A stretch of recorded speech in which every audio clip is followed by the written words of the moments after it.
5 cups of flour, all-purpose, or you can do a mix of all-purpose and bread flour. This is all just all-purpose at the moment. And then we need 5 tablespoons, if I can find my tablespoon. There it is. 5 tablespoons of baking powder. 1, 2, 3, 4, and 5. That's dry ingredient. And then our wet ingredients, 2 eggs, if you can go to break.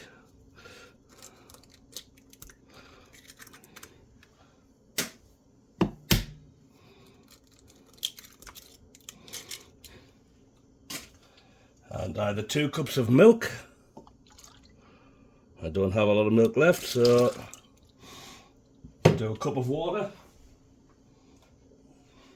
Use filtered water, not straight out the tap, or bottled water. Put a little extra there. And we're going to mix all that together. I like to mix my flour first and baking powder. Use a small whisk just so you know it's getting all incorporated. Now this is a recipe I got off native friends who I work with. So I've tried it before and it works awesome.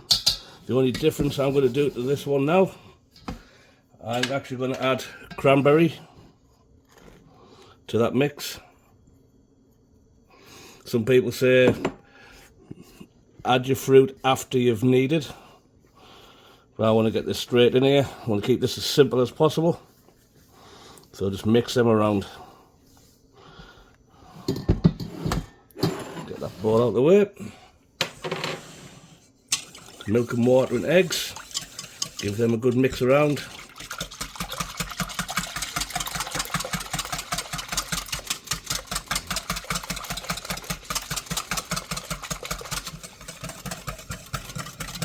And added to this now, I will do some vanilla extract. If I can find it. Yep. What about a teaspoon? A good generous teaspoon.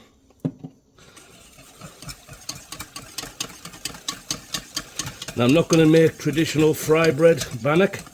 I'm actually going to do what I would call bannock bites. And as it's Valentine's Day, I found some little heart-shaped cookie cutters, so I'll make a couple of heart-shaped bannock cookies, I guess. So we'll mix them together. Now, I'm just going to make a well in the centre of my flour. We're just going to dump that straight in. No finesse to this. And we're just going to start stirring and incorporating as we go. It's a little bit like making Yorkshire pudding or pancake, but not as wet. You do want to have quite a soft dough. You don't want it too firm, otherwise it's difficult to work with. This might be need a little bit more water or milk in there, but we can adjust that as we go.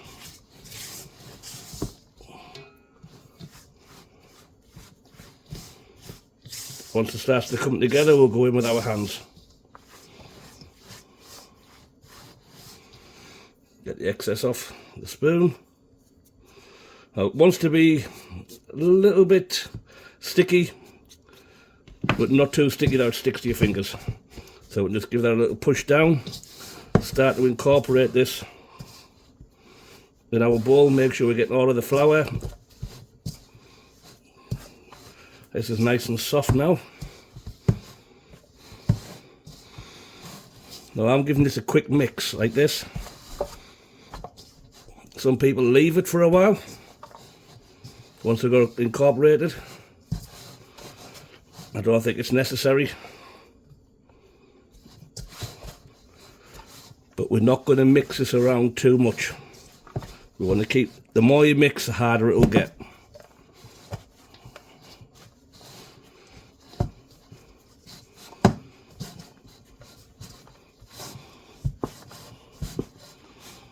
That's about all we need. Just going to give it a few minutes, just clean my hands off.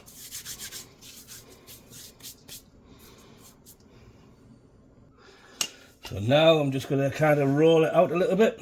Should probably need a bit more flour on there.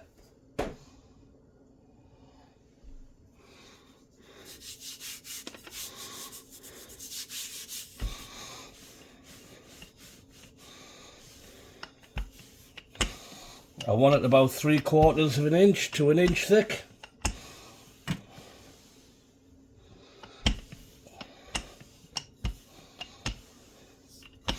And you could, if you want, if you've got a skillet big enough, just do it to the size of the skillet and just cook it in there straight away as one piece.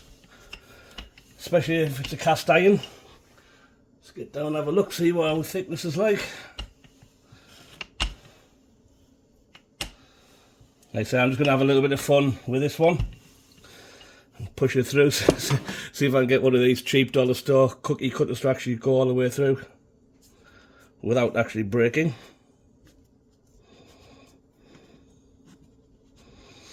I don't want to be breaking my heart. There's a little pun for you. So there we have one little heart-shaped bannock.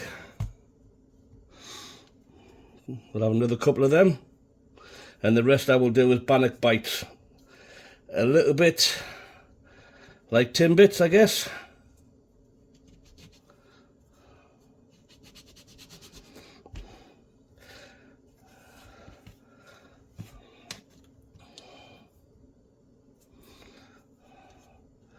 So we don't need, I only want a few of these.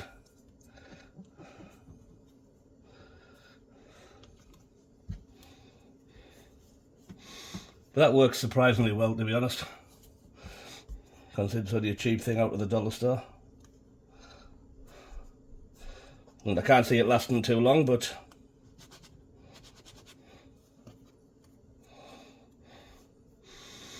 so for people who don't know, bannock is a very much an indigenous bread for the native peoples of North America, but it was brought here by the European settlers, namely the Scottish,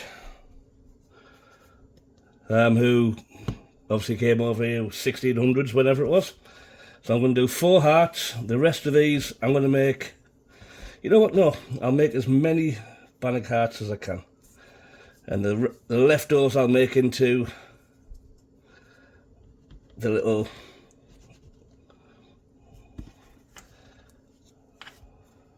bannock bites. This is a little bit more fun. They're not a bad size.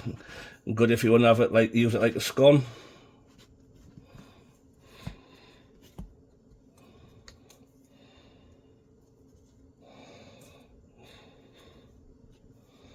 And you don't have to put the cranberry if you don't want to. But this, like I say, it's just a little bit of fun. The kids love doing this type of thing. I'll get one more out of there.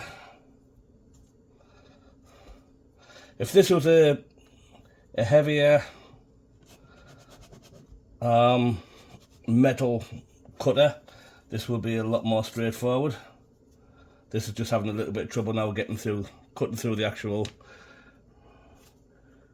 cranberry. So that's 8 of them now. So the rest of these, I can basically just kind of form them into a ball. Like I said, a little bit like a Timbit. I mean, if you want to, just squash them out. Any random shape will do, really. But if we can try and keep them into a ball, it's a little bit more difficult now because we've got the flour on there, so you have to work it a little bit. But I won't bore you too much. We just want something like this that we can throw in the pan. We can flatten it down a little bit so it cooks quicker. But I will crack to it now and come back to you in a moment. So there we have, what's that, 15, 18 bannock balls and 8 heart-shaped bannock scones, fry bread, whatever you want to call these. You can cook them in the oven if you want to, or you can cook them in the fry pan, which is what I'm going to do now. It's a lot quicker to do in the frying pan. So we'll just have a little try. One of our smaller balls there. We'll drop that straight in.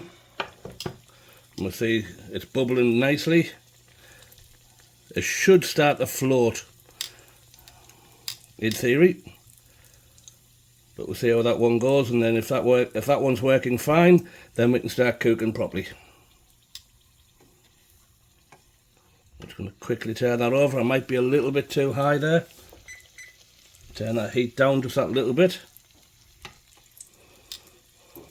Otherwise, we're just going to get a soggy ball of dough, which is nobody's answer to anything nice. We'll come back to that in a moment. So I'll give that a few minutes to go golden, and I'm just going to cut it in half to see whether that's anywhere near cooked, or do we need to try better. So that's still uncooked on the inside, so I'll need to turn that heat down. I'm going to drop them back in that way. So you can see that inside just wasn't right at all. So I'm going to knock that down at a lower heat before we start moving on with that. It's always best to test. Depends how thick your bannock is and how wet it is. Incidentally, you can also cook this on a campfire. Just make it at home, take it with you, roll some bits off and wrap it around a stick, and then just cook that over the campfire.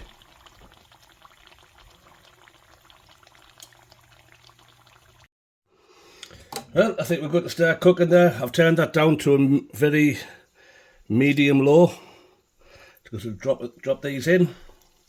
And say we don't want it cooking too fast. Make sure you lay them down away from yourself.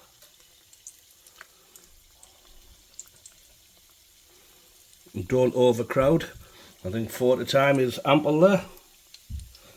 I'm just going to give them a couple of minutes each side, and we'll see how them ones turn out.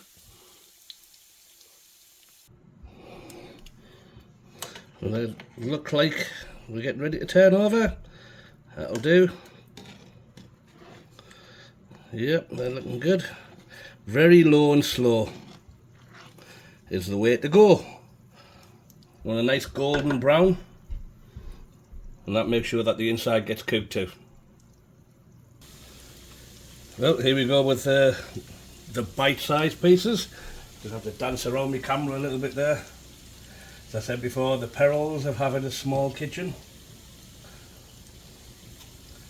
Well, that's about all I can fit in there. I don't want to squeeze too many in. I've got 2 left to go in.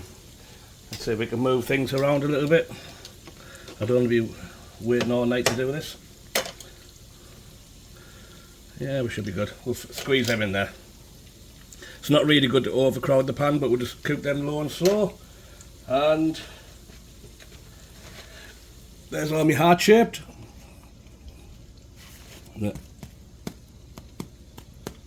Yep, sound nice. You want that hollow, almost like a drum sound, and that should be good. So we'll cook these ones off for you. It's probably about 3 to 4 minutes each side. Get a nice golden brown colour. I'm only on medium low now, number 3. So that should keep me going nice. I don't want to cook it too fast. And there we have them all, guys. Right, we'll try that again. There they are, guys. Well, Bannock bites and Bannock hearts for Valentine's Day. So we'll see what my lady thinks when she gets home, and she's going to take a few of these to work with her tomorrow, I do believe, for a couple of native friends. So see if we can get the seal of approval on these ones. Thanks for watching. Mike out. Oh, before I go, please remember to like, share, subscribe. Check me out on Facebook, Instagram, TikTok and YouTube. Love you all. Mike out.